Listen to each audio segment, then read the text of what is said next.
Waalaikumsalam.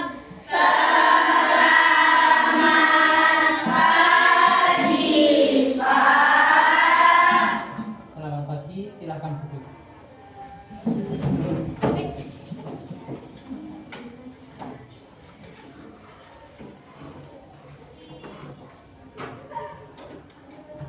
Untuk memulai pelajaran pagi hari ini, marilah kita berdoa bersama-sama. Bisa dipimpin untuk ketua kelasnya. Mari kawan-kawan, sebelum kita mulai pelajaran, mari kita berdoa bersama. Berdoa dimulai.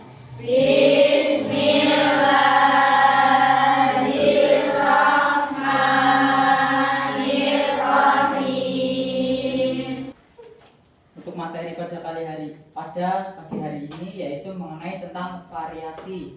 Nah, di mana kita akan mendengarkan dari salah satu teman kita membacakan materinya yang mengenai tentang fungsi dari pasar yang akan dibacakan oleh atau dijelaskan sedikit oleh teman kita yang bernama Nisa. Ayo, bisa berdiri atau duduk, terserah.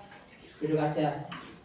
Fungsi pasar. Fungsi pasar adalah sebagai tempat penyaluran distribusi atau penyaluran barang dan jasa hingga ke tangan konsumen atau pembeli. Berikut penjelasan mengenai peran dari pasar. Ada 4 peranan. Yang pertama, peranan pasar bagi produsen. Hal ini karena produsen dapat memperoleh bahan-bahan produksi dari pasar. Yang kedua, peranan pasar bagi konsumen. Hal ini karena pasar digunakan konsumen untuk memperoleh barang atau jasa yang dibutuhkan. Yang ketiga, peranan pasar bagi pembangunan, yaitu menunjang kelancaran pembangunan yang sedang berlangsung. Yang keempat, peranan pasar bagi sumber daya manusia. Perdagangan yang terjadi di pasar membutuhkan tenaga kerja yang jumlahnya tidak sedikit.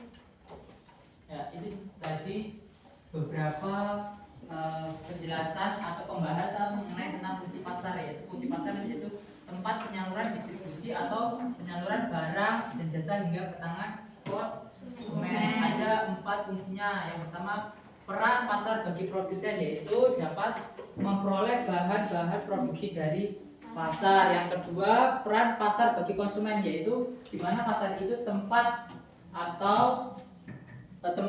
untuk konsumen mendapatkan barang-barang yang diinginkan, dibutuhkan. Yang ketiga, peran pasar bagi pembangunan yaitu dapat menyediakan berbagai macam dapat menyediakan berbagai macam barang dan jasa yang bermanfaat bagi pembangunan seperti halnya material, yaitu meliputi kayak besi, kayak semen, terus kayak paku dan sebagainya. Itu fungsi pasar bagi pembangunan. Jadi dia membantu keberlangsungan atau pembangunan tersebut. Yang terakhir, peran pasar bagi sumber daya manusia. Apa perannya bagi manusia? Yaitu untuk membuka lowongan pekerjaan. Kenapa untuk membuka lowongan pekerjaan? Karena semakin besar pasar tersebut, toko banyak yang buka, maka akan semakin banyak membutuhkan yang namanya karyawan. Makanya dia akan membuka sebuah lowongan pekerjaan dan bisa menjadi sumber daya manusia. Di sini paham? Selanjutnya mengenai tentang apa? Tentang harga. Halaman 44 bisa disampaikan oleh teman kita yang bernama Mega. Halaman 50. Ayo Mega, bisa disampaikan mengenai pengertian harga sekarang. Pengertian harga adalah nilai uang yang harus dibayarkan oleh konsumen kepada penjual atas barang atau jasa yang dibelinya. Dengan kata lain, harga adalah nilai suatu barang yang ditentukan oleh penjual. Berikut beberapa fungsi harga secara umum. 1. Menjadi acuan dalam perhitungan nilai jumlah suatu barang atau jasa. 2.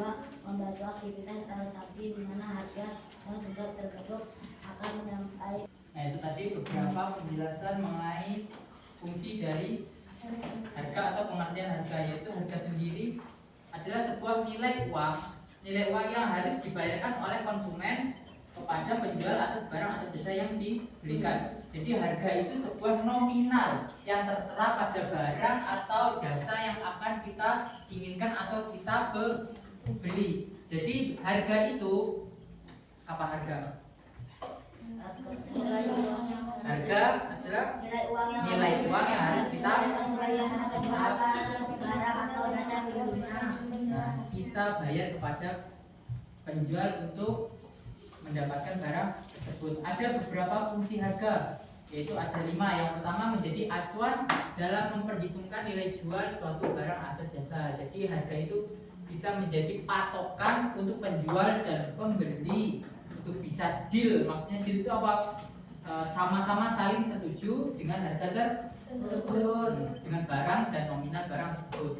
Mas, ya, untuk mengakhiri pelajaran pada hari ini, marilah kita berdoa sama-sama. Untuk ketua kelasnya bisa dipimpin berdoa untuk penutupan. Mari kawan-kawan sebelum kita pulang